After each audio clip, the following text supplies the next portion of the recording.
Fala, nação hitiana, Hitzon 96 na área novamente, trazendo mais notícias aí. E hoje, quarta-feira, dia de quê? Draft, vai rolar o draft hoje e o nosso Ritão aí na 20ª escolha, né? Qual vai ser a cartada do Miami Heat para escolher no draft aí? Será que o Heat manterá a escolha? Vamos analisar aí as possibilidades, conversar um pouco sobre o que vai rolar hoje, né? Vamos ver as possibilidades aí do Miami Heat. Sabe que mudanças no elenco precisam ser feitas, né? Afinal, o Heat foi eliminado na primeira rodada dos playoffs, né? Foi varrido, né? Uma coisa horrorosa. Classificou aí na bacia das almas, né? Do play-in. E cada uma das últimas temporadas terminou a última temporada regular aí com um histórico de derrotas pela primeira vez, né? Desde a temporada 2018-19. E apenas a sexta vez nas 30 temporadas do presidente da equipe aí, Pat Riley, na organização, né? Então olha para você ver que loucura, né, que o Heat virou, né? Mesmo com dois títulos de divisão, de conferência, mesmo assim, o retrospecto do Heat não é bom de 2018 para cá, né? Até o próprio Pat Riley disse, né, abre aspas, bem, acho que precisamos fazer mudanças. Então, Pat Riley aí dizendo, né, que precisa mudar, que é muito óbvio, né? Acho que qualquer torcedor em sã consciência sabe que precisa mudar. O Heat precisa mudar essas estratégias na off-season, até no próprio draft mesmo, né? Pegar jogadores que podem vir muito bem agregar, que de uns tempos para cá tá acontecendo, né? O Bailey é um bom jogador, tá crescendo bastante, o Hack Jr., o Kelly Oubre. Talvez o problema do Miami Heat, talvez até não, né? O problema seja outro do Miami Heat. É não ser agressivo nas contratações mais pontuais que precisam ter mais agressividade, né? E eu acho que no draft o Heat vem acertando, vem progredindo, né? Bastante ali com a molecada, a juventude. A gente anda tendo bons frutos aí, né? Como eu já citei, o Keléo, o Larson, o James Hackes, né? Então, assim, a gente vem tendo um progresso desses jogadores jovens aí nos últimos tempos, né? Mas, afinal, o Heat foi eliminado na primeira rodada, né? Então, assim, dos playoffs aí ficou uma marca muito negativa, que a gente não tinha aí uma marca negativa desde a temporada 18, né? Então, assim, precisa se reorganizar, precisa.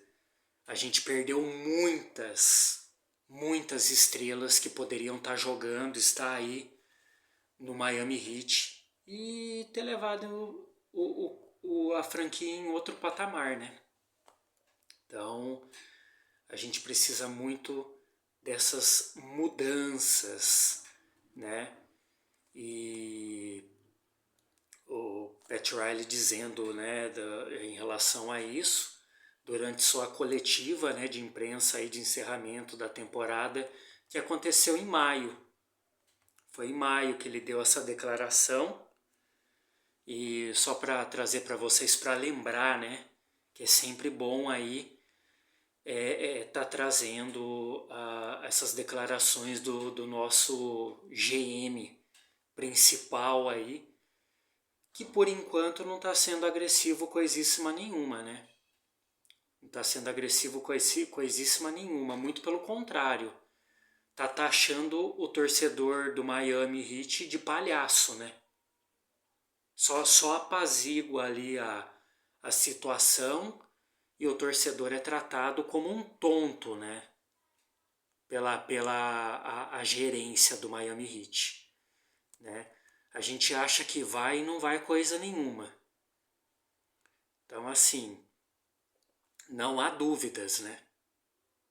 Que tem que haver alguma mudança no elenco e também na gestão. Na gestão principalmente. Porque nota-se que a filosofia do Miami Heat está ultrapassada. A gente tem pessoas ultrapassadas que não gostam de dar o braço a torcer, e Pat Riley é um deles. Todo mundo já captou, já entendeu já a cultura hitiana e o modo como a gestão do Hit trabalha. E a gente só está tendo aí o espelho, né? A gente só está tendo o espelho em cima desses barcos furados que o Hit próprio, né, fura e depois fica a ver navios, né? Mas ainda não se sabe quais serão essas mudanças para o Hit nesta off-season. É uma incógnita. Depois de não ter conseguido aí mais uma vez, né? Pela terceira vez, não custa nada lembrar o Kevin Durant, né? Terceira vez que toma um tapa na nuca, né? Nos últimos dias aí, domingo, né? Perdeu aí o Kevin Durant mais uma vez de contratá-lo. O Phoenix Suns está negociando, quer dizer, já negociou, né, o Durant para o Houston Rockets. Ele já está em Houston já, né? Já negociou com o Houston, optando pela oferta aí e o pacote de troca do Houston Rockets, né? Deu até uma rasteira aí nos Spurs, né? E claro, não achando viável o pacote de troca também do Miami Heat, né? Que eles começaram a aumentar, eles queriam o Keléo, o Larson, Andrew Wiggins chegou a ser cogitado e o Miami pulou fora do barco. O Heat agora avança para o draft, né? Que vai rolar logo a mais aí na noite de hoje. E vai ser no Barclays Center, né? No Brooklyn, o evento, né? E a primeira rodada do draft será realizada aí às 8 horas, se eu não me engano. Acho que começa às 8 horas na noite de hoje, né? E vai ser televisionado, né, pela ABC e ESPN. O Heat detém, só relembrando, a 20ª escolha geral na primeira rodada do draft, de 2 rodadas deste ano, adquirido do Golden State Warriors na troca de Jimmy Butler em fevereiro, né?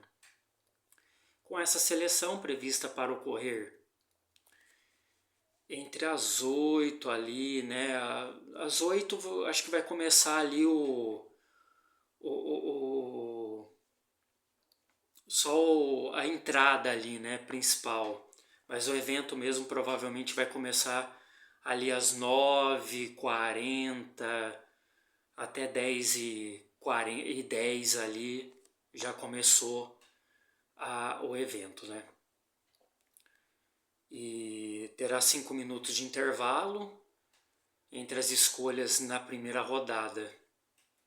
A segunda rodada do draft será realizada na quinta, às 8 horas, que vai ser televisionado pela ESPN também. O O Heat não possui atualmente uma escolha na segunda rodada do draft deste ano, mas ainda existe a possibilidade de comprar ou negociar uma escolha de segunda rodada.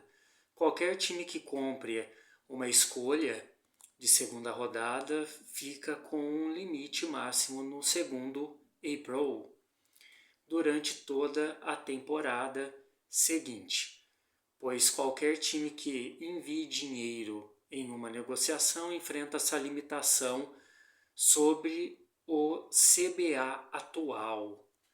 Então assim, né, o Miami precisa ser certeiro na escolha desse draft, certo? A gente tem alguns nomes aí que eu já citei aqui no canal, já fiz muito vídeo aqui das possibilidades, né? E assim, alguns estão aí saindo à frente, né? Como é o caso aí do Walter Clayton Jr., tem também o alemão lá, Calef, acho que é Calef, se eu não me engano. Tem algumas escolhas aí muito interessantes aí. O Sorber também. Tem algumas escolhas que ainda saiu na frente aí, que parece ter um pouco mais de consistência, já está um pouco mais preparado para subir e já vir agregar ao time titular, né, do Miami Heat. Miami Heat está com essa mentalidade e não pode errar nesse draft. A gente precisa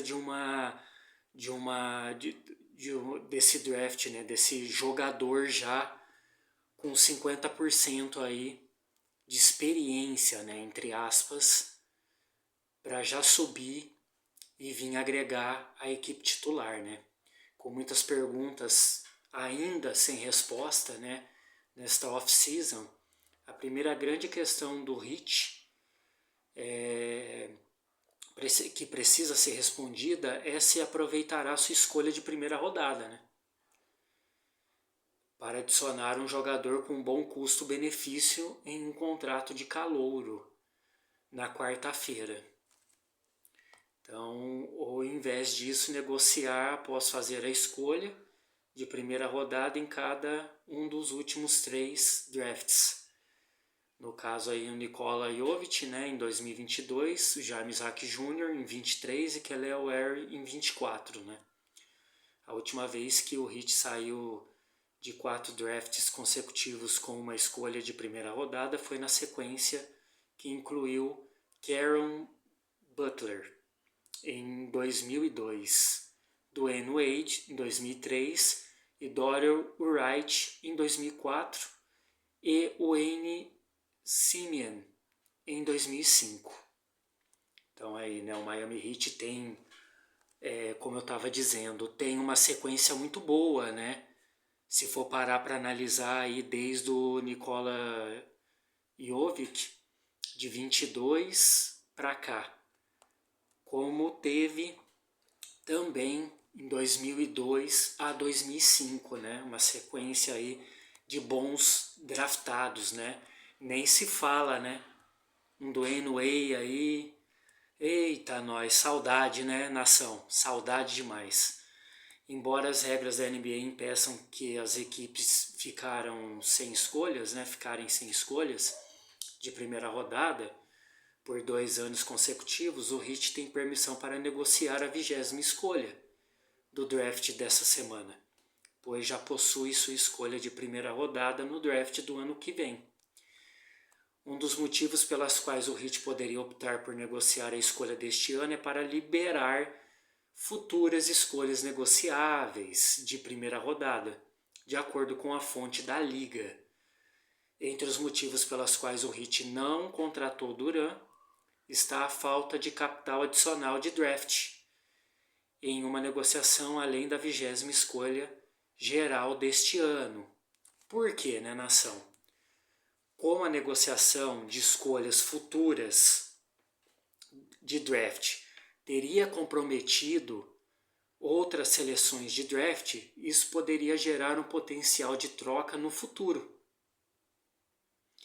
já que o Heat optou por preservar essa flexibilidade de capital de draft, limitando-se a oferecer múltiplas escolhas de primeira rodada em uma troca por Durant.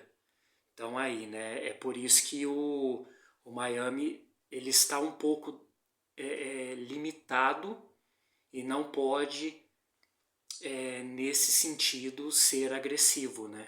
E por isso também não facilitou muito para levar o Durant logo de cara, né?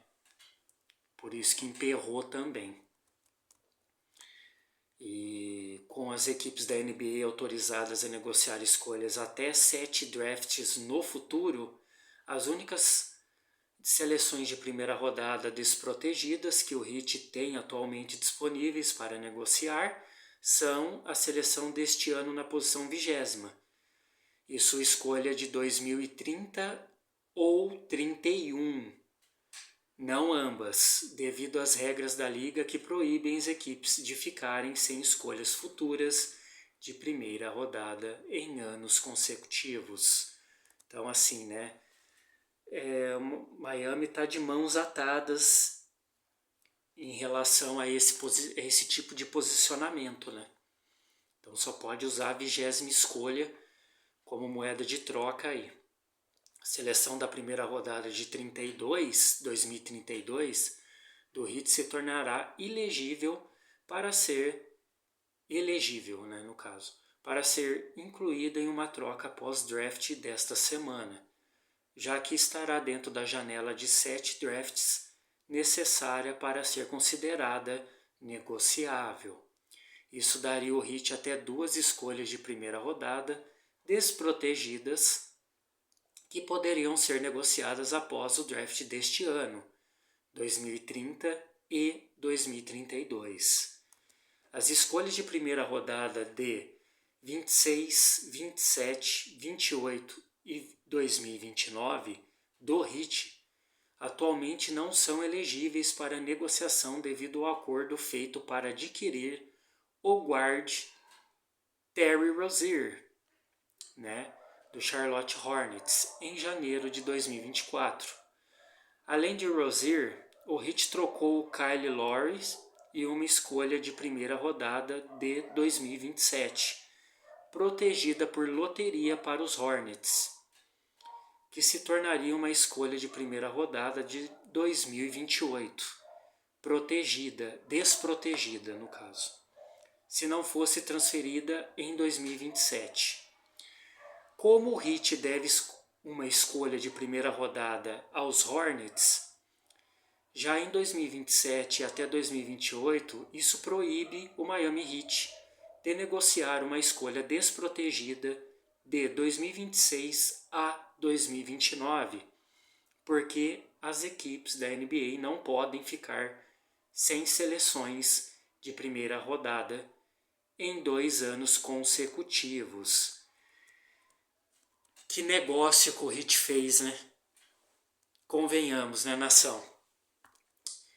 Que barca furada essa parada de ter contratado o Terry Rozier, sendo que já não vinha sendo aquelas coisas, né? No Charlotte Hornets. Que barco furada, né? É uma barca furada que o Heat se enfiou. Porém, ainda tem possibilidades, né, de acertar no draft e ser agressivo aí nas contratações na off-season, do que sobrar, né? Que pode aí pintar Giannis Antetokounmpo, que pode aí se manifestar até, até antes da temporada. Que mais que pode pintar aqui na área, né? O Zion, né? Que também foi outro que o Heat descartou, digamos assim, não deu muita atenção. Ja Morant, Derrick White também. o CJ McCollum, que também já foi cogitado. Todos eles já foi cogitado em Miami. Eu preciso fazer um vídeo aqui no canal falando sobre isso. As perdas do Miami Heat em 6 anos. Terá um vídeo aqui no canal falando sobre isso. Mas quem mais? O Russell Westbrook. Também possibilidades aí, né? Então assim, o Jonathan Kuminga. Todos que já foram cogitados aí no Miami Heat podem acontecer agora na off-season aí, né? Dependendo do que acontecer, né? Então vamos aguardar, né, nação? Para ver como vai ser o draft de hoje à noite. E esse é o posicionamento do Miami Heat. É a situação do nosso Miami Heat. Infelizmente aí não temos muitas possibilidades. Porém, temos que ser agressivo e contratar o melhor nesse draft aí para vir agregar positivamente, principalmente aí na mão do Erik Spoelstra, né? E dar frutos com a camisa do Miami. Certo, nação? Dê seu like, se inscreve no canal, ativa o sininho para receber as notificações. Comente aqui quais as suas expectativas para o draft, quem vocês acham que vai ser contratado, né? Quem vai ser levado para Miami aí nesse draft aí, com todos que eu já citei aqui no canal. Certo, nação? Muito obrigado mais uma vez aí e até a próxima. Valeu!